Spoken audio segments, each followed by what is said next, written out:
Hello there, dear friends, and welcome once again to the Relaxed Fantasy Review. On this channel, we spend our time analyzing fantasy of all sorts, from movies, games, and books, and applying the characters and the items within to the tabletop game Dungeons & Dragons 5th Edition. Today, we're going to be talking about a character that you find in the Disney lore, specifically the Disney princess Ariel from The Little Mermaid. Keep something in mind, a disclaimer before we begin, that obviously some artistic liberties have to be taken.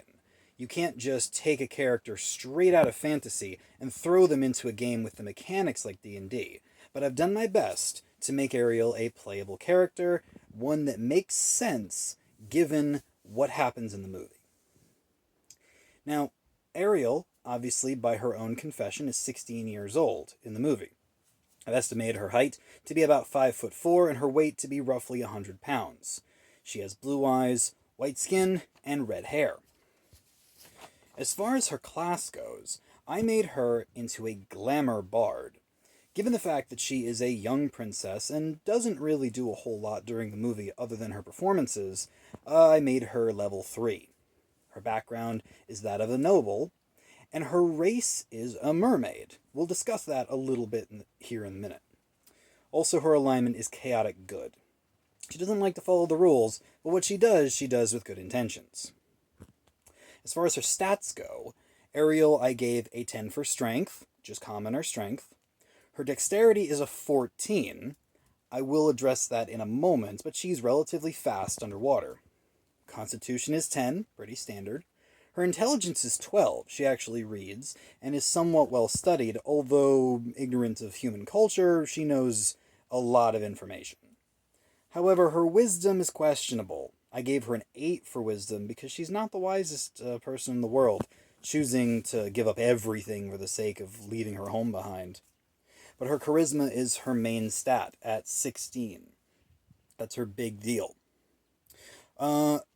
She wears something I call shell armor, which doesn't exist in D&D, but in my eyes it's basically the same as leather armor. It's just made of shells instead of being made of leather. It's still animal products.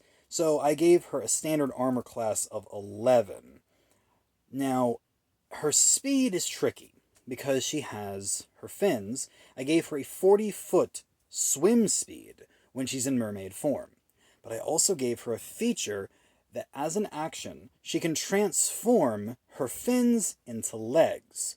This action changes her 40-foot swim speed into a 25-foot walking speed, but she loses her swim speed, and her dexterity actually drops when she has her legs back to 10, the standard speed for a commoner. This ability can be transformed back and forth in D&D, giving Ariel a fair amount of versatility, but not a whole lot of speed on land. Her hit points are 15 at this point, not super high, and she carries with her basic dagger, just so she has a weapon. Not that she carried one in the movies, but you gotta have something. Her skills. As a glamour bard, she has her saving throw proficiencies in dexterity and charisma, and she has 5 different skill proficiencies. I gave her animal handling, obviously, because she's a mermaid and talks to animals. History, because she does study human history. Investigation, since she's fantastic at going through old wrecks and searching for things. Nature, again, she knows a lot about the sea. And performance, because that's her thing. I also gave her expertise as a bard in animal handling and performance. Languages, she speaks Common and Aquan, because mermaid. Skilled to simple weapons, light armor, and musical instrument, I gave her a harp, because that seemed to make the most sense in the D&D context. I also gave her a bag of holding, since she seems to carry with her a bag that carries a lot of stuff, so it made sense. And a basic set of tinker tools, since she seems to have a lot of little things on her to tinker at any given time. The other features I gave her was water and air breathing, so she can breathe in either place. And the standard skills of a glamour bard: bardic inspiration, the song of rest, the mantle of inspiration, and enthralling performance. all of which seem to match Ariel the best.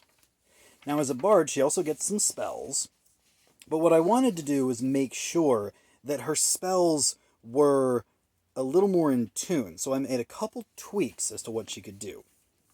I also didn't want her to have any attack spells, since she's never shown to use attack magic in the movie. She has 3 cantrips. The Friends cantrip, because she does have some charm to her. The Message cantrip, because she does seem to be able to talk to the animals from a bit of a distance. And I made Speak with Animals a cantrip for her, so she can cast it at will and speak to animals anytime, because she can do that. However, I did give her 3 level 1 spells: Animal Friendship, Charm Person, and Healing Word. Makes sense given her context. And then I gave her 2 level 2 spells, given the fact that she's a level 3 bard: Enthrall and Silence, playing on the fact that she loses her voice at one point in the movie. Now, all of this paints a picture of the Princess Ariel. A level 3 glamour bard isn't the greatest character, but for an early level campaign, you could see bringing her onto land and then having her as a fun little ally that you could use in combat or in exploration, especially if you're on a coastline or in an aquatic campaign. In any case, that's Ariel from the Disney films. If you liked this video, please like it, subscribe down below, and keep your eyes open for more Disney characters in the future. I've got plenty coming down the pipeline. This is the Relaxed Fantasy Review. Have a good one, my friends.